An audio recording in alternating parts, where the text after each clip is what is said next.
And now this panel, we're going to discuss forming strategic partnerships. And to lead this panel, the CEO and founder and international consultant for the New Holland Group, let's hear it for Jamie Pearson!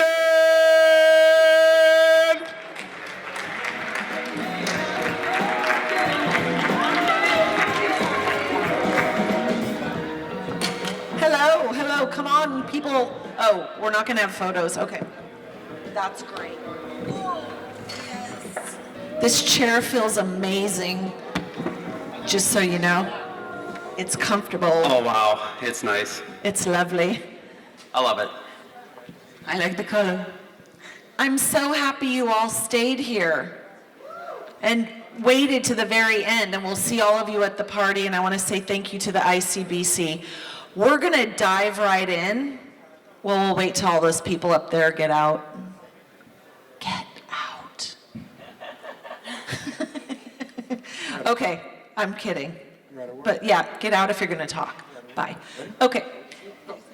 What we're going to, oh, yes. Awesome. Oh wow. It makes it easier for everybody in the crowd if we sit in front of our pictures, right? Okay, so what we're going to do first is I'm going to have my esteemed panel introduce themselves. Everybody here is an expert in forming strategic partnerships, and that's what we're here to talk about. But I'm going to let them introduce themselves and talk about who they are and what they do. I'm George Terry. I'm the Executive Vice President of RadSource Technologies. We are a photonic decontamination company that works on making sure that there's a clean supply of cannabis flower without gamma or E-beam. Hi everybody, my name is Petra Marinko. I come from Pharma-G company from Slovenia. We are producers and manufacturers of premium cosmetic products and food supplements. We do a bit different approach because I'm passionate about clean cosmetics and clean life, so we don't use anything toxic in our products, and it's a pleasure to be here. Thank you. Hello everyone, thanks for sticking around till the end of the day with us. Brian Passman, Hunter & Esquire. We're an executive search firm. We're headhunters. We do human capital advisory. We started in 2017 to serve the cannabis industry. We expanded into psychedelics in 2020. We recruit globally on any role in the cannabis or psychedelics ecosystem, primarily focused on executive leadership placement. Hi everybody, I'm Dr. John. My company, United Science, basically puts people into the business of cannabis production. We do engineering, we do equipment, we do technology, and we've been involved in tremendous number of different partnering and JVs and all kinds of things. So really excited to be on this panel and just kind of talk about what's worked and what hasn't. Great. I have to tell you well, I'll introduce myself. I'm Jamie Pearson. As Ngayo said, I'm a consultant. I do global consultancy now. I was the CEO of Bang. For those of you who know Bang Chocolate, I did that job for 3 years. After 7 years of being in the company, I left, and people have been asking me to help them bring their companies to Europe, and my specific target this trip was finding some of the bigger players that were wanting to do deals around $50 to $200 million, like the big players that are going to come conquer this market. I came to find you, so if you're out there, come find me. And I think the reason that I've been successful in the cannabis industry is that I believe 100% that we are not competitors, we are colleagues. And when people know each other and they connect their networks, that's when magic happens. So I'd like to start by asking George, I'm gonna just go in order because it's easier, I'm linear, it's just kind of how my brain works. Could you name a time that you've formed a partnership that was really beneficial to your company, and were there challenges in getting that partnership formed, and if so, how'd you overcome them? Sure. So just recently, we formed a partnership with Belushi Farms. Oh, hang on one second. Okay, that was a panelist. I was about to go off on somebody out there. You get a pass. Everybody shut off your phones, please. Okay, start over. But that's Passman. Why does he get a pass? It wasn't Passman. It wasn't Passman, it was Dr. John. But you gave Dr. John a pass, but that's Passman. Fair enough, fair enough. Okay. You said be energetic. You have to be entertaining. It's the All right. last panel of the day. Everyone's dying here. So recently, we just did a partnership with Belushi Farms. So Jim Belushi does a show on Discovery called Growing Belushi, and they're doing a cannabis rescue in Illinois. We met him in MJ BizCon in Las Vegas. They had a problem with the flower was very dirty. They were not passing aspergillus, CFU, and we have the equipment that can fix that. So we formed this partnership with them. We work with them. The obstacles to overcome are mainly regulations within the state of Illinois. Working together with them, understanding what their scope was, what our scope was, what we could offer. But the bottom line is, together, we formed a union that's going to be able to help this failing farm in Illinois. And so there's 10 vendors in there. So there's a lighting vendor that's actually here as well, FOS, and a couple other vendors that are helping them out.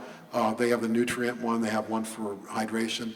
But this is a really good strategic partnership that we have with these guys, because not only are we helping them, but they're helping us as far as the image of decontamination in general. Well, I can imagine it's a bad deal when you're Belushi's farm, you're high profile, and then you have someone say your flower's dirty. Yep. Nobody wants to hear that. That can really harm a company. And then you provide a solution.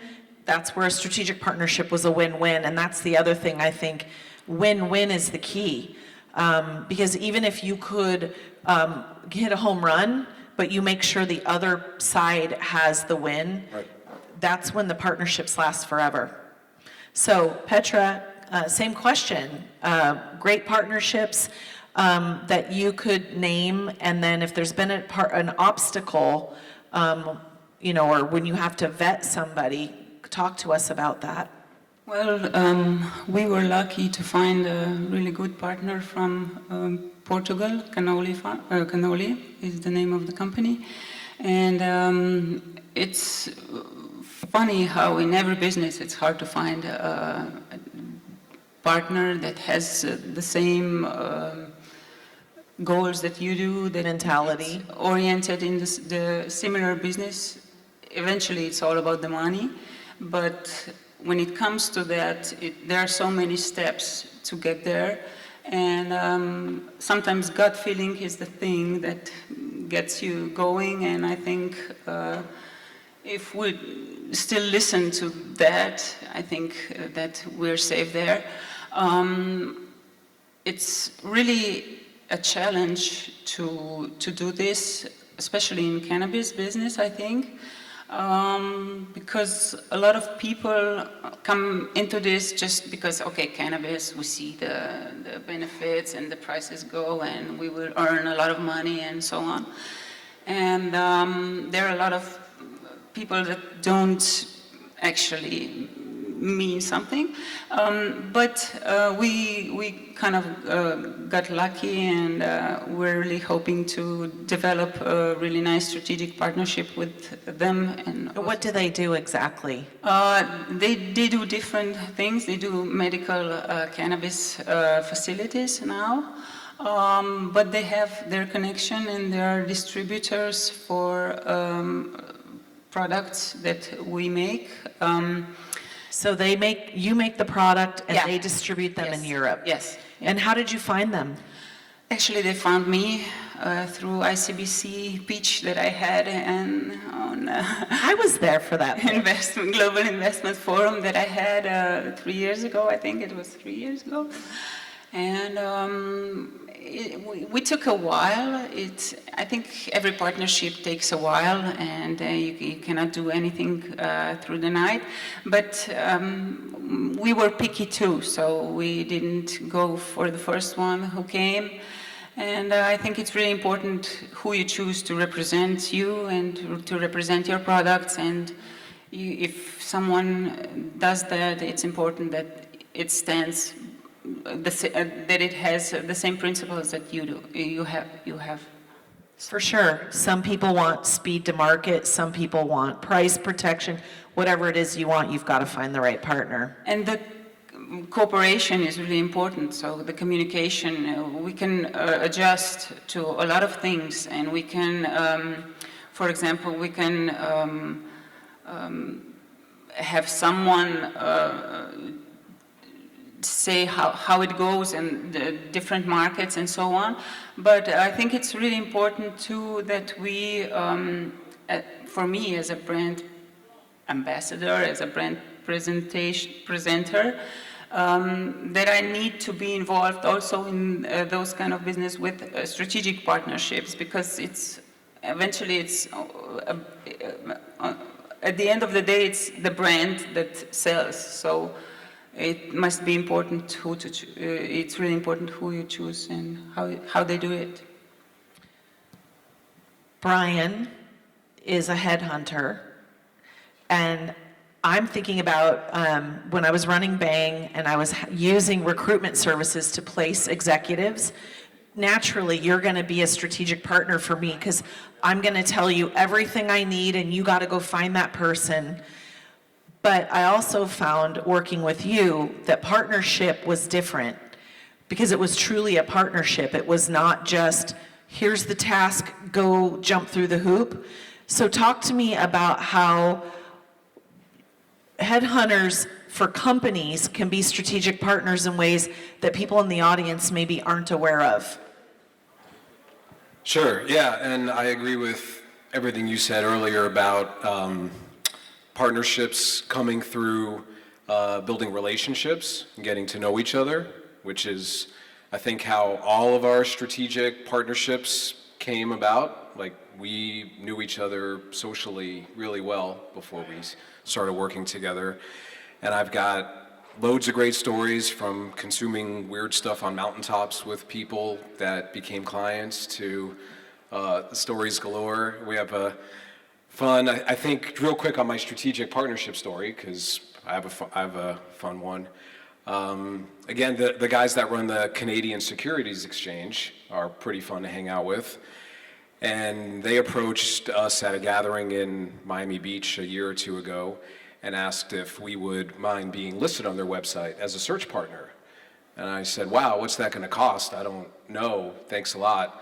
And they said, no, we know you place a lot of the people that a lot of our clients need. You would actually be doing us a favor if we can just refer someone to you instead of trying to help them hire their chief accounting officer, whomever they needed. So obviously a big win for us. We got a lot of business from that, and in a funny way, a win for them because they didn't have to try to be recruiters. So not everyone wants to try to be a recruiter as their hobby. So having a good recruiter as a strategic partner rather than a vendor is a benefit to our clients and companies that use recruiters in a similar partnership way, because they're your eyes and ears out there. They're talking to everyone in the industry, they're driving business your way. Our clients get referrals from us all of the time. I don't like to monetize every introduction. Their success is our success. There's a reason my LinkedIn pronoun is super connector. I just love making introductions, and I think my partner wishes I'd monetize more of them, but I don't think I would have the goodwill that we have, right? You have to build up a lot of goodwill currency in your bank account in this industry to keep the partnerships It's rolling. huge. Yeah, it's Right. huge. Yeah, so, yeah, that's all I have to say on that. Okay, so I'm kind of a fangirl of Dr. John. He doesn't know that, but I just disclosed it. He's kind of a big deal. It's kind of funny. He's doing a lot of pharmaceutical work, and I think that's going to be big in Europe, because I think where where cannabis in America, in most of the states, started from medical cannabis. I think it's different, though, here, where the medical element of it really does require EU GMP, API, actual pharmaceutical ingredients have to be run through pharmaceutical grade technology. So my question to you is, you have these companies in Europe and in the US that are pharmaceutical companies. That's what you're working with. Right. How do you help them get launched in cannabis? So we help them on many, many different levels, and it's not just products coming from us to them. It is, or even services. For example, we might connect a grower in one region under GACP with a GMP producer in Europe, or we might connect a U.S. investor that wants to get into the EU GMP world with a pharmaceutical company and a grower. We've done all of those connections, and sometimes we're involved in the transaction. Sometimes it's just hey, here we know this guy. You're looking for this other guy. It seems to work.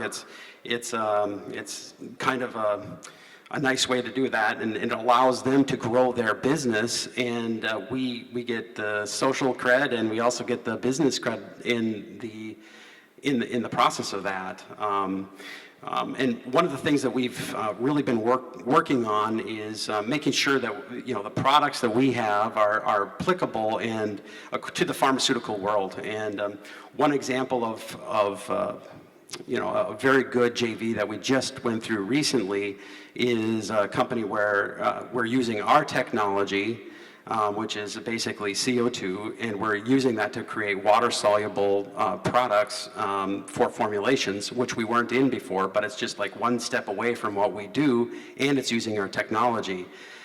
It was a Canadian company. The company is called Isolate, and our JV is Isolate USA JV, and we're basically providing them access to the market, access to pharmaceuticals, access to Europe and European customers. They're actually operating in our facility, and so it's really great. And then they brought tobacco companies to us with a bunch of tobacco money. So it's stuff that I never could have connected myself, but now we're creating all kinds of APIs based on, nicotine, for example. Interesting, right? That has nothing to do with cannabis, but we also do cannabis work, and connecting those people now with our customers. So I think that we always look at JV partners or a joint venture partners with does it fit strategically, does it fulfill a need in both of our portfolios, and can we work together? Do we like each other? That type of stuff. All of that's important. Do you like single malt scotch or not? That type of thing. If you want to see their name come across your phone, where you're not like, oh, it's that guy. I gotta Right. talk to Oh, him. not him again. You're like, oh, yes. so I get to talk to them. Yes. It doesn't work with the rest of the team too, and do the cultures really work well together? When we do JV work, we have basically the teams get integrated, and if their culture doesn't match your culture, just in the way they work, or that won't work. I mean, that's the most fundamental thing. So there has to be a culture match with that, with the joint venture partnerships. So I think culture's the most important. First fundamental piece. If I was going to give every one of you a piece of advice, because everyone loves unsolicited advice, it would be that you have to open your mind to the possibility of a connection. I really believe that if you think everyone that comes at you is a colleague and not a competitor, and you think, because I think sometimes people are like, well, that person's competitive to me. Well, you may be competitive in one thing that you overlap, and then if you do become partners, you figure out, you either retain that piece, do it yourself, but if you can figure out how to make that person, their gaps fill your gaps, you become stronger, but you have to be willing to give up a little bit of something, and that might be control. Some of us have control issues. I don't know. I don't have control issues, but some of us do. Anybody want to add something? I think that the biggest thing is understanding what your strength is and where you exceed. And nobody's going to do it by themselves, all right? Especially in this industry and in most industries. So you've got to really understand where you need the help. And it's got to be a symbiotic relationship where you're going to help them, they're going to help you. We do it with regulators. I do it with some of the states in the U.S. We've got consultants that we work with as well. It's what I give you and what you give me. And sometimes you're going to give me more, sometimes I'm going to give you more. But at the end, we're both going to be rising, and we're not going to be... You have to be generous, and you have to be willing to give more and be generous. It always pays you back. We've had competitors that we've worked with competitors where we provide products that they don't have actually for downstream processing. And it works well. They're not. You're not afraid to help your competitor. No, I've had calls with them, and you talk. And shows like this are really great for meeting people, and it's on a personal basis. So, but. And I love what you're saying, and that you operate that way, and how you answer the other question. It sounds like you're building ecosystems within your strategic partner communities, which is important. I just wanted to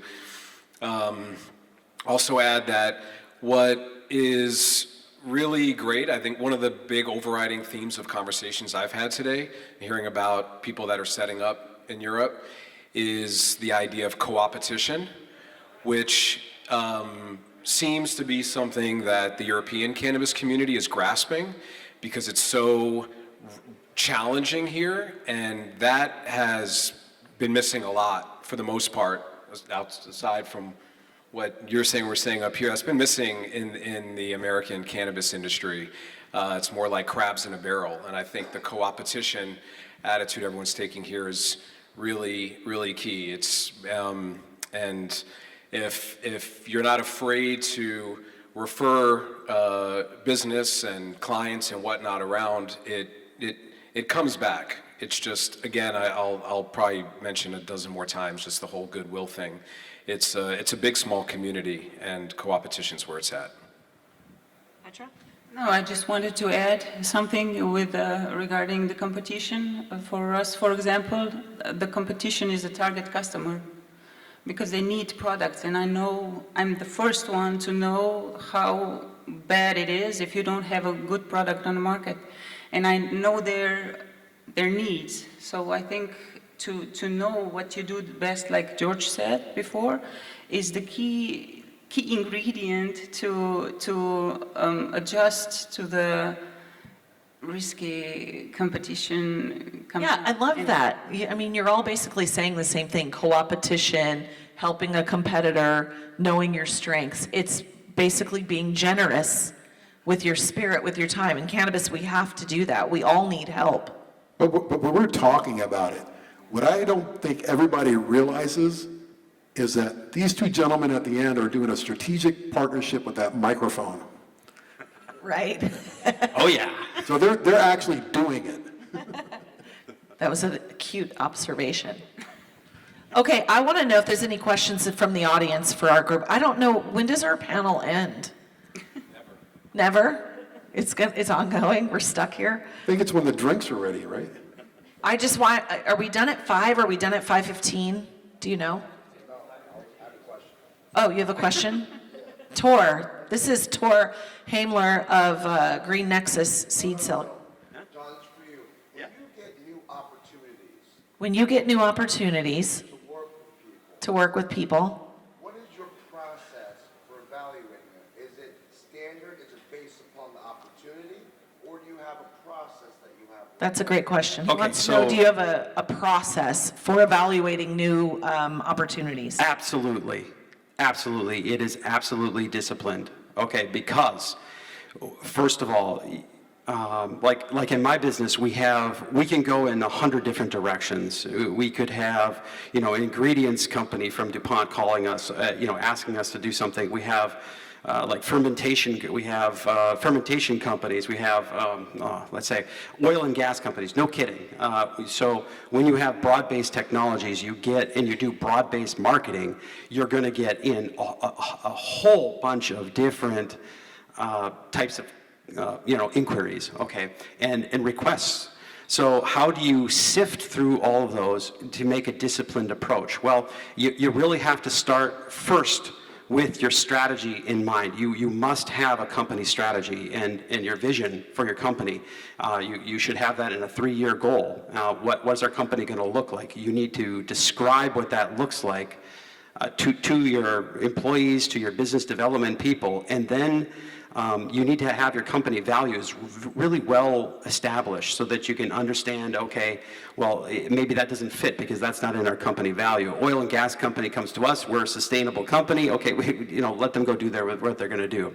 Okay, the last thing I would say is, back in the 90s, everybody was doing these strategy maps, okay? And I think it's a really great discipline. It has allowed us to follow a market strategy, which is, okay, we're going to invest in the cannabis market. That's a market strategy. And then we tie that to a product strategy with a strategy map. Okay, well, here's the process. Here's what it looks like. Step 1, step 2, step 3. And we just look upstream and downstream of that. And upstream of where we're operating, those are potential partnerships. Downstream of where we're operating, those are our potential partnerships, because they not only we can provide channel, we can But if provide they're not market. upstream or downstream, then they Then don't they're fit. out. Then they're out. Yeah, There's also a triage committee on this, and usually you have to have your executives involved in that. Okay, are we going to go after this market or are we not? Right? You can't do everything, and I tell you the truth that if you are very focused in on success with one single market strategy, it is a superior strategy. I mean, it just is. So, market strategies are really great. We have lots of different products. Everybody up here has lots of different products. I think you're right, because in the cannabis industry, we say it's easy to get the something shiny syndrome. Right. Because there's opportunity everywhere. Right. And if Shiny penny. if you're constantly being distracted by this, that, or the other thing, if you have one strategy and you do that one thing and you do it really well, that's a good item for quarterly success. goals. So the other thing is we have a framework process also that we run. I mean, we have quarterly meetings with our top staff. Okay, and then also on R&D. R&D is where all this stuff comes in, right? And you get all the great ideas. Every idea goes on a list, and we process it according to a process. And then you bump it up against your values, your strategy, all that. The purpose of preamble strategy work is that to you did kill ahead of stuff. time. That's the purpose of strategy. So you can kill it, because there's too many ideas, there's too many markets to go after, there's too many different potential partnerships. They're all over the place. So the question is, which ones make the most sense for your organization? Which ones will fit with your organization and fill in gaps? And where the joint venture will be profitable for both entities. And we don't, I think that I would say early in my career, we had a less disciplined way of doing JVs, and those are all gone. All of those JVs are gone. They either didn't work, or they weren't, or the partners weren't right, or whatever. Focus. Focus is the thing, and make sure you do a process. Run a process, because even with a two-man company or a two-lady company or whatever, even with a small company, you can follow a market strategy, and you can still say, here's my values, here's my 3-year goal, and here's my big rocks that I'm going to be working on, and review those every quarter so that you don't get off track, because you can destroy your business pursuing a dream of someone else, and you don't want to do that. You got anything to say you want to add? Any other questions out there? Oh, there's one back there. Can you shout, please? Can you hear me? Yes. So, basically, I'm Roberto from Portugal. Thank you for having debating here. My main question is... Okay, wait, I'm coming with the microphone. Here I come. Oh. Sorry.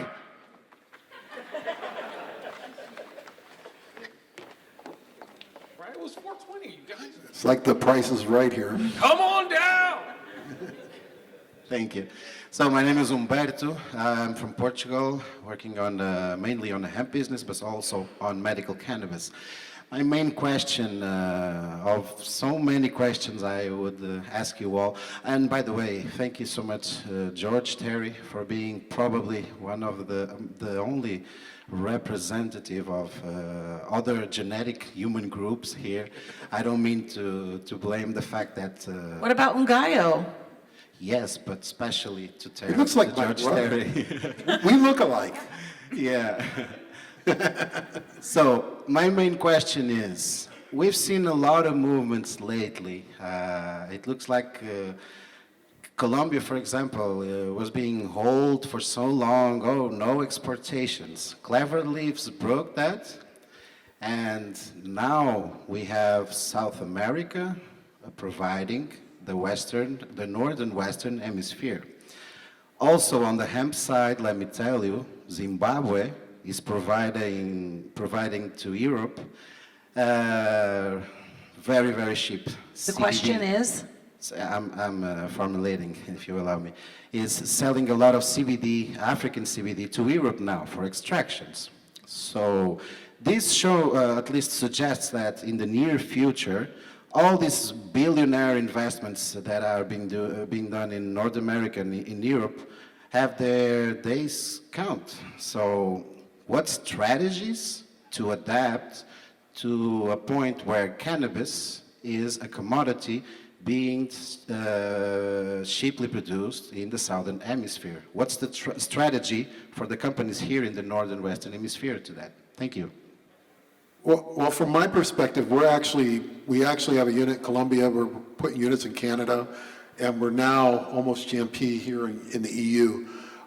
We've actually contracted with consultants in this area, much like Jamie, to bring us into this area. The key thing, and I said this in Berlin, is know your regulatory landscape. Know what's required of you, of what you have to do, and the partners that you'll need to get you there. So when we first came in to the EU at ICBC in Berlin 2 years ago, we didn't know anything. Got a consultant that knew the market, brought on attorneys in Germany and Dusseldorf and other consultants, brought in a consultant in Canada for us to get IQ, OQ, PQ, so that we were able to do the GMP process. So I knew we weren't going to do it alone. You have to understand what you need from those people and set timelines. For example, I said this is not going to be a 3-year process. I want this to be a 1-year process that ended up being a 2-year process. So set a timeline, have milestones, and just involve other people, pick the right people. It might cost you some money, all right? Also, we also have people that are in the industry, like Xavier, he's been excellent to us.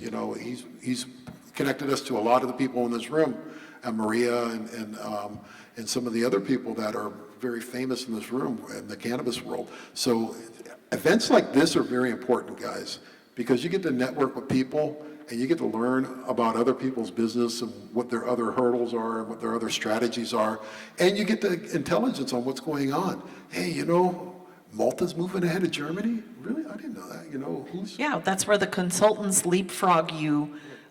They might cost you some money, but the time that you spend figuring it out for yourself costs you the same money, but time is value. I mean, it's the compounding factor for a lot of that. I would say, to answer your question, I would mimic what George is saying, that you need to know what all the compliance things are. So for example, when the German regulation, the draft regulations came out and they said they were not allowing import, understanding why is that the draft regulation, and then perhaps hiring a regulatory consultant to go do some lobbying to get the law changed so that you can get your product in, or find the workaround. Maybe you get your product into Portugal, do the EU GMP certified dance, and then that product can go somewhere else. There's always a workaround if you find it, but you got to know what the rules are. I would say that you're right. South America, I have a client that's a Colombian company that's currently working in Switzerland.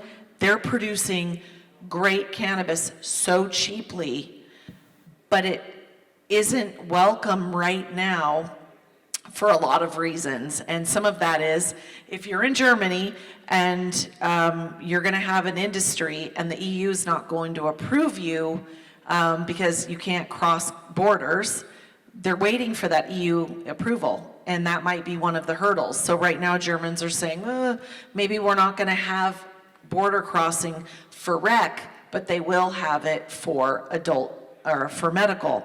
So it just boils down to knowing what the rules are. Yeah, I think I would also begin with the end. I mean, you want to be in the growing area, you want to leverage maybe some land that you have, or you're looking at the market saying, wow, this is supposed to have a very high compound annual growth rate. Okay, so I want to be in this market. Okay, well, why don't you begin with the end? Go get your takeoffs, go get the takeoff agreements, go get the contracts, go do your business development up front. Just make sure that you have that base business. If you rely on distribution after the fact, you're way behind the 8 ball. That's a classic mistake. Yeah. I'm going to grow some weed, it's going to be great. Now I've got a bunch of weed. Right, okay. What do I do with it? That doesn't work. I mean, it just doesn't. Your weed's going to sit there for a year, and it's not going to be sold. So what you need to do is go do that business development first. You should be hitting all the shows. You should be the ultimate networker. You should be, before you start growing anything. And, a lot of people are like, oh, how do you find those people? Or how do I find them? Well, okay, LinkedIn is awesome. You guys, everybody here has, we're LinkedIn stars, right? Okay, so go on LinkedIn and find and start a conversation. Everything starts with a conversation, yeah? Petra? Yeah, it's the same with our business. So when you do a product, firstly, the main thing that you need to know is who is your end customer, and why are you doing this for them, and what are you doing for them? I think that's really important to know. And we actually are lucky to have Slovenia being so small, so we have a 2 million population to test the things. And it's really interesting how some products don't do that well on the market when you thought that would be a hit or a bomb and this will sell really well. Usually it's the opposite, and it's nice to know where to go and to adjust quickly, because the time difference that comes from one product to another product is really important. So when you place something on the market, you should always be ready to make adjustment really fast. And I think that's the key, one of the key things to be successful in this kind of business too. And it's a risky business because we don't know what will happen tomorrow with the regulations. So it's the catch-22. You need to be ready to pivot quickly. Yeah. But that is expensive. So you want to buy packaging at scale, and then you buy 100,000 boxes. Ouch. And then Don't do that. the regulation changes. Don't do that. Don't do that. But at the same time, you got to be ready. You have to predict some things that could happen. So. And you have to have deep enough pockets to allow for things to not go right. A lot of times the regulations, and that's my big thing, because that's all I deal with is regulations between 50 states and however many countries, is they telepath. And I'm not going to figure it out sitting in Atlanta, Georgia, or Fort Lauderdale. That's where my friends in the industry call me up and they say, hey, did you hear what's going on with these guys? Or hey, did you hear what's going on in Michigan or Colorado or whatever? Those are the kind of partnerships, those are the kind of friendships you want to make in Colombia. What's going on in Canada? What's going on in the EU? These are the kind of events where you can make those friendships so that hey, I know somebody who's in Canada, or I know somebody who's in Slovenia, or I know somebody who's in the U.S. And let me reach out to them and see if they've heard anything. Well, and I can't tell you how many times today I said to people, don't assume I know. I would rather hear the same piece of information 40 times than never hear it, because everyone's like, oh, Jamie already knows that. If you hear something and you think somebody needs to know it, be a resource, share the information. I think that's important. What time is it and when do we end? It is 5:16 and we end at 5:15, but if there's one more question, One more maybe? question from the audience. Is there one more? Oh, why do you wait till? Greg Dunaway, Maple Creek Consulting, what can we do for you? I see Brian sitting there. I have a question for you, Brian. As the industry scales up, and you're one of the top recruiters, as the industry scales up, you're one of the top recruiters in the United States. What are the pivotal positions for people in Europe that you see either being filled poorly as companies scale in the U.S. or are difficult to place for you? Wow. Way to save the easy one. I mean, so we do live in the constant state of being called on to fill the difficult to fill roles. That's where I want to live. I don't want our clients to just feel like they have to call us with everything.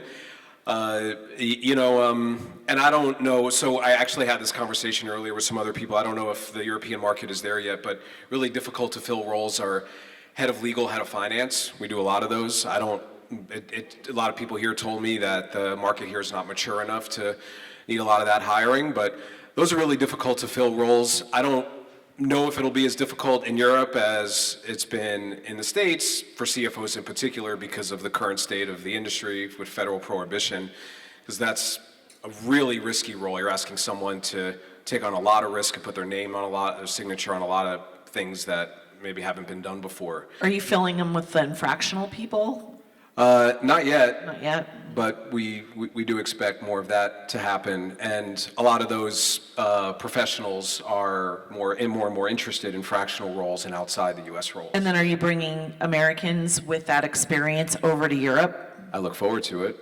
Okay, good to know. I think we're done here. Yes. We appreciate you all being here, and if any of you need anything, look at this group. They're amazing.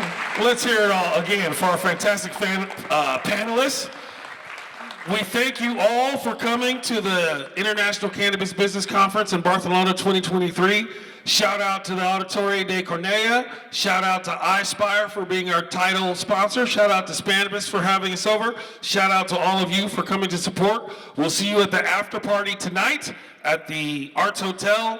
Starts at 9 o'clock. And we'll see you in Berlin. My name is Ngaio Beelam. Thank you all so very much. See you later.